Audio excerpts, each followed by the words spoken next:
తాజాగా కర్ణాటక రాష్ట్రంలో ఇప్పటివరకు ఆ రాష్ట్ర ముఖ్యమంత్రిగా ఉన్నటువంటి సిద్ధరామయ్య ఆయన పదవికి రాజీనామా చేసి ఎవరైతే డిప్యూటీ సీఎంగా ఉన్నారో డీకే శివకుమార్ని ముఖ్యమంత్రిగా ప్రకటిస్తూ ఆ యొక్క నిర్ణయం ఏదైతే ఉందో సంచలనంగా మారింది. మొదటి నుంచి కూడా డీకే శివకుమార్ ఆ పదవికి అన్ని రకాలుగా అర్హుడే, ఆయన ఏ నిమిషమైనా ఆ పదవిని అధిరోహించవచ్చు అని చెప్పేసి వార్తలు వస్తున్న నేపథ్యంలో ఎట్టకేలకు అది ఇప్పుడు నిజమైంది. ఇకపోతే కర్ణాటకలో కాంగ్రెస్ లాగానే తెలంగాణలో కూడా అధికారంలో ఉన్నటువంటి కాంగ్రెస్ ఇదే ఇక్కడ వర్తిస్తుందా లేదా అని చెప్పేసి అనేక ప్రశ్నలు అయితే ఉత్పన్నమవుతున్నాయి. మరి అయితే ఇదే అంశానికి సంబంధించి పూర్తి విషయాలు తెలుసుకోవడానికి మనతో పాటు ఉన్నారు senior journalist doctor Kanakadurga Vadlamani గారు. మేడం నమస్కారం అండి. నమస్తే అండి. మనం ఇప్పుడు చూసుకుంటే తెలంగాణలోనూ కాంగ్రెస్ అధికారంలో ఉంది, కర్ణాటకలోనూ కాంగ్రెస్ అధికారంలో ఉంది. సహజంగా కాంగ్రెస్లో కుర్చీలాట ఎక్కువ సాగుతుంది. అధిష్టానం దగ్గర నుంచి ఎవరు క్రెడిట్ కొట్టేస్తే ఎప్పుడు కొట్టేస్తే వాళ్ళకే సీఎం కుర్చీ కావచ్చు, మంత్రులు క్యాబినెట్లో చోటు ఉంటుందని చెప్పేసి బలంగా వాదనలు వస్తుంటే గతంలో ఎన్నో సందర్భాల్లో చూసాం. అయితే ఇప్పుడు చూసుకుంటే కర్ణాటకలో మాత్రం డిప్యూటీ సీఎం అయిపోయాడు సడన్గా. ఇకపోతే తెలంగాణ కాంగ్రెస్ తెలంగాణ ప్రభుత్వంలో కూడా అదే వర్తిస్తుందా? ఎవరైతే డిప్యూటీ సీఎంగా ఉన్నటువంటి బట్టి విక్రమార్క గారు సీఎం పదవి అధిరోహించే అవకాశాలు ఎక్కడ కూడా ఉన్నాయా అని చెప్పేసి కొంతమంది కూడా సడన్గా ప్రశ్నాగానాలు అయితే లేవనెత్తుతున్న అంశం. ఇక్కడ తెలంగాణలో కాంగ్రెస్ పరిస్థితి ఏమంటారు, కర్ణాటకను ఎగ్జాంపుల్గా తీసుకుంటే? అసలు కాంగ్రెస్ కర్ణాటకలో ఉన్నట్టు తెలంగాణలో ఉందా? నెంబర్ 1. ఎందుకంటున్నానంటే అక్కడ సిద్ధరామయ్యకి 2.5 సంవత్సరాలని చెప్పి ఇచ్చారు, డీకే శివకుమార్కి ఇవ్వాలి లెక్క ప్రకారం. ఎందుకంటే ఖర్చు పెట్టింది ఆయన. అందుకని ఈయన ఒక్కలిగా డీకే శివకుమార్, ఆయన గౌడ్. అక్కడ కులాలు బాగా పనిచేస్తాయి కర్ణాటకలో. దాన్ని బేస్ చేసుకుని సిద్ధరామయ్య ఇంకో 6 నెలలు పొడిగించుకున్నాడు. 3 ఏళ్ళు అయిపోయింది. 6 నెలల క్రితమే దిగిపోవాలి. కానీ మాట మీద నిలబడకుండా ఆయన కుర్చీ పట్టుకుని వెళ్ళాడాడు. కానీ ప్రియాంక గాంధీ మొన్న వీళ్ళు కలిసినప్పుడు ఆవిడ పట్టుబట్టింది సోనియా గాంధీతో, లేదు మనం డీకే శివకుమార్కి ఇవ్వాలి, అతను మనకి నమ్మిన పంటని. అప్పుడు నిర్ణయాలు మారాయి. ఎందుకంటే డీకే శివకుమార్ కూడా క్యాపబిలిటీ ఉంది కదా. రెండోది, అతనికి 1400 కోట్ల ఆస్తి అతనిది, మీకు తెలుసో లేదో. ఇవాళ అతని ఆస్తి విలువ 1400 కోట్లు. రెండోది, ఇవాళ సిద్ధరామయ్య మళ్ళీ సోనియా గాంధీ అపాయింట్మెంట్ అడిగాడు. అతనికి రాజ్యసభ సీట్ ఇస్తామన్నారని వచ్చింది. సో సిద్ధరామయ్య దానికి అంగీకరించలేదని, సో ఆయన బేరసారాలు ఆయన చేసుకుంటున్నాడు. సిద్ధరామయ్య నేను తప్పనిసరి పరిస్థితుల్లో దిగిపోతున్నానని కూడా చెప్పే దిగాడు, ముఖ్యమంత్రి పదవికి రాజీనామా చేస్తున్నాను. అంటే మాట నిలకడలేని వ్యక్తి గురించి మనం మాట్లాడుకోవాల్సిన పని లేదు.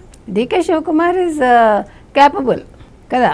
రెండోది, ఇప్పుడు డీకే శివకుమార్ ఏం ఆలోచిస్తున్నారంటే కేరళ తరహాలో లేదు తమిళనాడు తరహాలో జంజీని తీసుకోవాలనుకుంటున్నాడు. అంటే యువతని మంత్రులుగా తీసుకోవాలని. ఇటు మీరు కాంగ్రెస్ మనం తెలంగాణ తీసుకుంటే రేవంత్ రెడ్డి ఒక్కడి వల్ల కాంగ్రెస్ వచ్చింది, మీరు గుర్తుపెట్టుకోండి.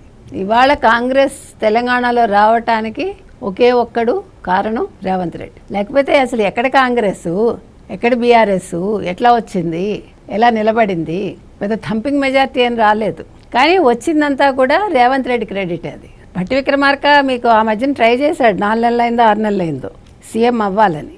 అతనికి చాలా సమీకరణాలు ఉన్నాయనుకోండి, కుల సమీకరణ కూడా ఉంది, అయినా కూడా కాలేకపోయారు కదా.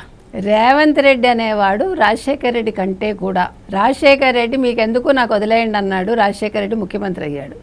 రెండోసారి ఆయన అయ్యాక సరే అన్ఫార్చునేట్లీ ఆయన వెళ్ళిపోయారు. కానీ ఇక్కడ రేవంత్ రెడ్డి అలా కాదు, అంతా రేవంత్ రెడ్డి, అంతా నేనే అన్నీ నేనే అన్నట్టుగా రేవంత్ రెడ్డి వాళ్ళు ఉన్నాడు. రేవంత్ రెడ్డి మాట కాదనే స్థితిలో కాంగ్రెస్ అధిష్టానం లేదు. ఎందుకంటే ఇవాళ సీనియర్స్ని కూడా అతను ఒప్పించగలిగాడు, మీరు గుర్తుపెట్టుకోండి. అది కాంగ్రెస్లో లేని ఒక కొత్త సంస్కృతిని తీసుకొచ్చాడు రేవంత్ రెడ్డి. సీనియర్స్ ఎప్పుడు కూడా ఏ క్షణంలో కుర్చీ లాగేద్దామా, ప్రతివాడు సీఎంఏ కాంగ్రెస్లో. కానీ విహెచ్ లాంటి వాళ్ళని కూడా అతను నొప్పించకుండా ఒప్పించగలిగాడు, గుర్తుపెట్టుకోండి. అది గ్రేట్. విహెచ్ఏ పొగిడాడు రేవంత్ రెడ్డిని. వీళ్ళందరూ కురువృద్ధులు కదా. కాబట్టి ఇవాళ రేవంత్ రెడ్డికి కిస్సా కుర్సీకా లేదు, కుర్చీ పోరాటం అనేది లేదు. అవ్వాలనుకున్న భట్టి విక్రమార్క అవ్వలేరు. మీరు ఒకటి గుర్తుపెట్టుకోండి, నేను తప్పుగా చెప్తున్నాను అనుకోవద్దు, అందరూ అధిరోహించవచ్చు, తప్పులేదు. కానీ కొంతమందే పాలించగలరు, అర్థమైందా మీకు? ఆ కెపాసిటీ కొంతమందికే ఉంటుంది. అందుకని ఇవాళ రేవంత్ రెడ్డిని ఏదో దింపేస్తారేమో, రేవంత్ రెడ్డి ముఖ్యమంత్రి పదవి నుంచి దిగిపోతాడేమో. రేవంత్ రెడ్డికి ఎన్ని గట్స్ ఉంటే అమీర్పేట సర్కిల్లో ఎన్టీ రామారావు విగ్రహావిష్కరణ చేస్తారండి. గట్స్ అది. అంటే ఎన్టీ రామారావు పెట్టి తీరాలి, ఏం తప్పులేదు. ఎందుకంటే ఎన్టీఆర్ అనే అతను ఉమ్మడి ఆంధ్రప్రదేశ్లో ఉన్నారు. ఆయన అతను నటుడుగానే కాదు, రాజకీయ నాయకుడిగా కూడా ఒక చరిత్ర సృష్టించాడు ఆయన. ప్లస్ ఇవాళ పటేల్ పట్వారీ వ్యవస్థ తెలంగాణలో రద్దు చేసింది ఆయన, అవునా? ఒక తెలుగువాడి ఆత్మగౌరవం కోసం ఒక పార్టీ పెట్టి ఆయన సింగిల్గా ఆయన మంచి థంపింగ్ మెజార్టీ తెచ్చుకున్నారు. అంటే ఎన్టీ రామారావుతో ఎవరిని మనం పోల్చక్కర్లా. ఆ రోజుల్లో కాంగ్రెస్ ఒకటే ఉంది. కాంగ్రెస్ మీద ఒక వ్యతిరేకత అనేది ఒక ప్రాంతీయ పార్టీ ఆవిర్భావానికి కారణమైంది. అందుకని నేను అనేది ఏంటంటే, ఇవాళ ఎన్టీ రామారావు విగ్రహావిష్కరణ చేయించగలిగాడు ఆయన. తెలంగాణ వచ్చాక కేసీఆర్ చేయగలిగాడా? కేసీఆర్ చేసిన తప్పిదాలు ఏంటంటే, కేసీఆర్ తెలుగుదేశం నుంచి వచ్చాడు, ఆ విషయం మర్చిపోకూడదు ఆయన. మీరు తెలంగాణ సాధించి ఉండొచ్చు, మీ వల్ల అయిందా విద్యార్థుల వల్ల అయిందా అనేది మీ మనసుకు తెలుసు. ఏదైనా కూడా మనం తిన్నింటి వాసాలు లెక్క పెట్టకూడదు. ఆయన చక్కగా ఆంధ్ర వాళ్ళకి గౌరవం ఇస్తూ తన కొడుక్కి ఎన్టీ రామారావు పేరు పెట్టుకున్నందుకు ఎన్టీఆర్ విగ్రహావిష్కరణ ఆయన చేసుంటే చాలా మర్యాదగా ఉండేది. తప్పులేదు. ఇప్పుడు నాకు ఒక్కటి చెప్పండి, మీరు ఒక ఆంధ్ర వాళ్ళ పేర్లే మీరు తీసేస్తున్నారు కదా తెలంగాణలో. మీరు ఇందిరాగాంధీ పేరు తీసేస్తున్నారా? రాజీవ్ గాంధీ ఎయిర్పోర్ట్ పేరు తీసేశారా?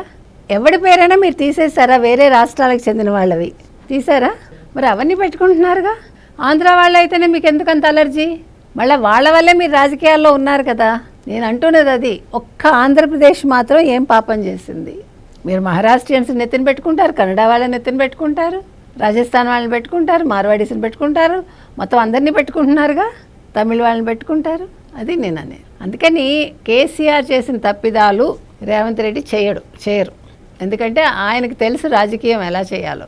మళ్ళా వస్తారా రారా అనేది 2027లో మాట్లాడుకుందాం. కానీ ఇప్పటికైతే రేవంత్ రెడ్డి కుర్చీకి ఏడోకా లేదు. రేవంత్ రెడ్డే ముఖ్యమంత్రిగా కొనసాగుతారు 5 ఏళ్ళు. కాంగ్రెస్లో ఈసారి ఒక ప్రత్యేక రాజకీయం అనేది చేస్తాడు రేవంత్ రెడ్డి. Thank you.